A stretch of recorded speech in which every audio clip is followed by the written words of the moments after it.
Let's go now to our friend Bimnet Abibi from Galaxy Trading. As always, Bimnet, great to have you on. Thanks for having me. I'm not going to do our little shtick here, but yes, today fine. it was Fed Day today. Super Bowl. Big day. I'll break the news. This was the first pause of the cycle. No rate hike today. Yeah. What's the take here? I mean, what's going on? They're sending conflicting messages. The idea that data is strong enough for them to think that they need to raise rates 2 more times this year, which is what was indicated in their dot plot. Yeah. Yet not strong enough to necessitate a hike this meeting seems particularly odd. Yeah. In addition, we did have pretty strong CPI yesterday. Right. With core CPI coming in, 0.4, holding basically, 5.3%, year on year. Yeah. You're still over 300 basis points above your core CPI target. You did have some soft PPI data this morning, but again, it's pretty clear the U.S. is still well behind its inflation target, and the Fed chose not to hike today. And I think at its face, you have actions speak louder than words, right? And so just because they're telling you that they're going to hike 2 more times, Right. I don't necessarily think that they will actually hike those 2 more That's times. so interesting. Because if they were going to hike 2 more times, why not do them now? Or start and then with stop one after those 2. Yeah, This exactly. weird pause. And we've also learned, the messaging of the Fed early on was that there's clear advantages to front loading. Right. Right. And you want the bulk of your rate policy done sooner rather than later than drawing it out. Right. And so this is a Fed that went from being front loading is really important to monetary policy works with a lag. We're going to pause. Right. But here's the thing. You also have to think about what other central banks did, right? And so the RBA took a pause, the Royal Bank of Australia. The Bank of Canada took a pause. And they have since had to hike again. Right. And, there may be more subsequent hikes. So, however, those curves were behind the U.S.'s, and U.S. terminal is pretty high. But pretty strange and different. Has there ever been a hiking cycle in the U.S. where they paused and then hiked again? Like a pause as opposed to a cessation of hikes? Do we know? Yes. But it's not common, but right? this is not common. Yeah. Typically, it's you hike, you stop, and then you force And then to you cut. Right. You stop because you've hiked too that's far. what's indicated by all the crazy inversion and the curves and what that Right. historically means and stuff. And so it is strange behavior, but the precedent was set by other central banks recently. Right. And so it's not crazy. It's just a little intellectually dishonest, I think, because if you were intellectually honest about the data set in front of you and what you've conveyed to the market in terms of what the market thinks your response function is to data, Yeah. right? Then in theory, you should have gone, right? There's nothing about the labor market that says it's cracking. Right. You had 1 uptick in initial jobless claims. 1 this cycle so far. And there's been 14 upward revisions in the labor data. And we printed 300,000 jobs last. It is actually crazy. And so It really is. I mean, we were talking about this, you and I, yesterday. I would keep hiking.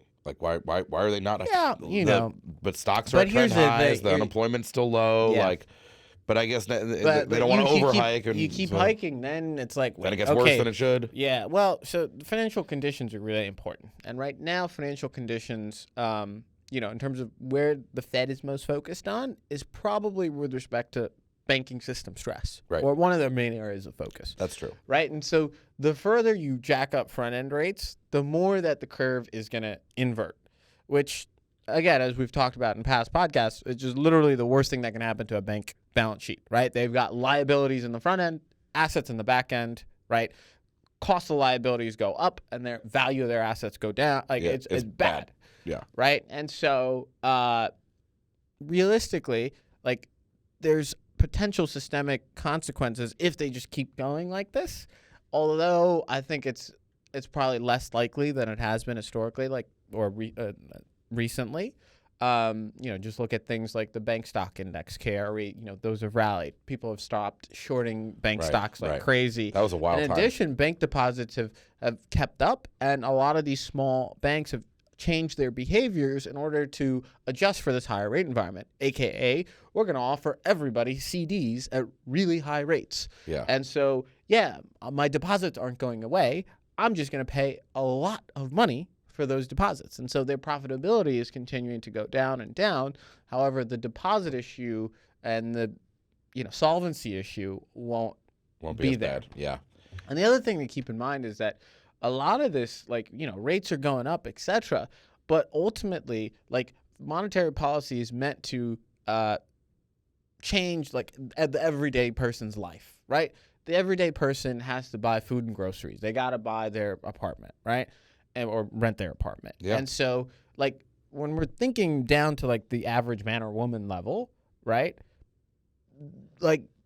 These high rates haven't really impacted them at all. Right? Grocery prices are still high. They've come down, electronics and things, there's spots, but inflation is still impacting that everyday person. And the only thing that's really gone down in value are asset prices. Right. Crypto's come down in value. Right. NASDAQ came off of bubble levels, went down a lot, and now is back at bubble Well, levels. that's what I was but saying. it's like commercial real estate. Right. Right. Right. The things that are being impacted are assets, and particularly ones that are sensitive to interest rates. And who owns those assets? Not the average man. Right.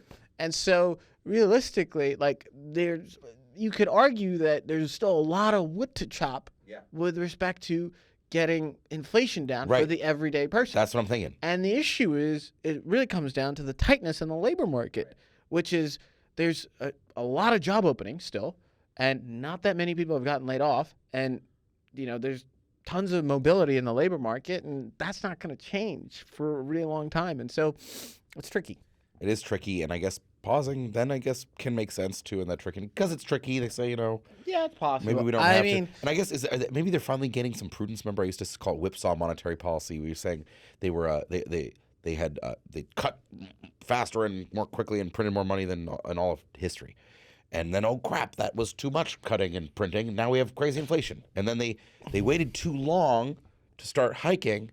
And then it's like, well, if I say keep hiking now, maybe they'll have waited it'll actually get way worse. We'll have a hard landing because they'll have, right. So maybe they're trying to just finally be prudent and just wait a little bit. And the word how it feels like pragmatic, not prudent, but yeah. And yes, I think there's more nuance to the job than just looking at data and being like, oh, formulaically, my inflation's here, my policy rate has to be here. So there's they're sensing it. They've got their finger on the pulse. That's, in theory, that's what they've told us that they're trying to do better at, because they missed it on the other way. Right. And so now, they've been more dynamic about creating indices that aren't as lagging, right? Like the owner's equivalent rent used to be one of those big lagging indicators. They came out with a diffusion thing, et cetera. They've got all of these nowcasts, Atlanta Fed and New York Fed, the employment. So they're looking at a much broader set of data. Yeah. And they also have their own internal surveys, et cetera. So they are, in theory, more, feeling the pulse of the market a bit better. Yeah. The other thing I'd like to mention is that, they need the market to give them credibility. Right. And so that's kind of one of the big reasons why I think they, showed a 50 basis point increase in the dot plot for this year, is because they need people to think that interest rates are going to stay higher for longer. Right. If you have these dramatic cuts priced into the back end of the curve, it's realistically, what are you actually doing? Because, you start pricing those. You're not really hiking because the market knows they're going to come down later. Yeah, you kind of start pricing those in, right? Exactly. Yeah. And so it's one of those things where it's kind of it's this. We've talked about this before. They got to talk a tough game. They have to, and that's just to implement the policy.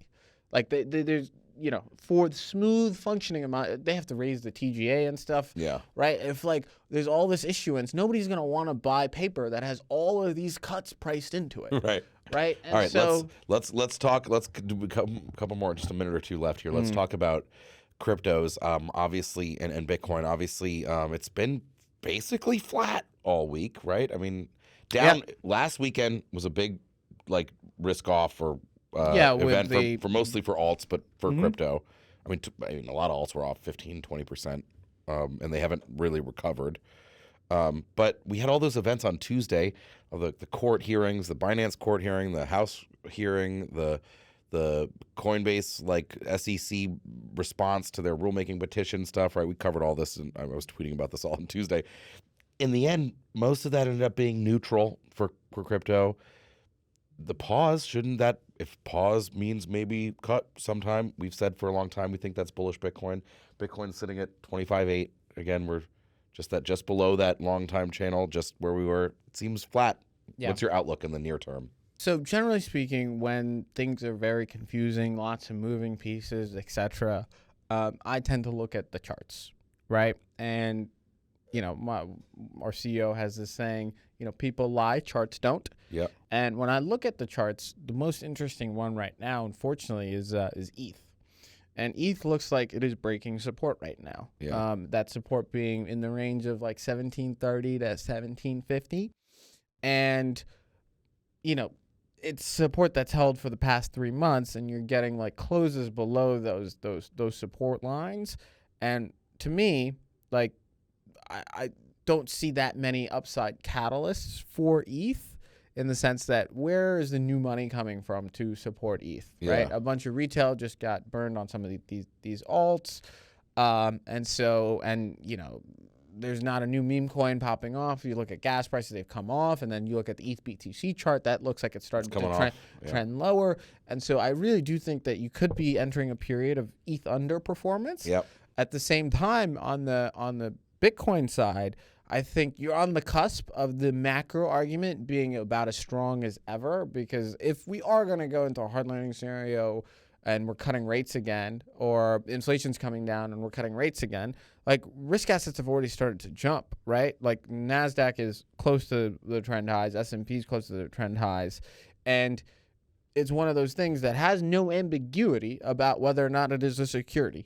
Right. It is definitely a commodity. It's the only one that is definitely.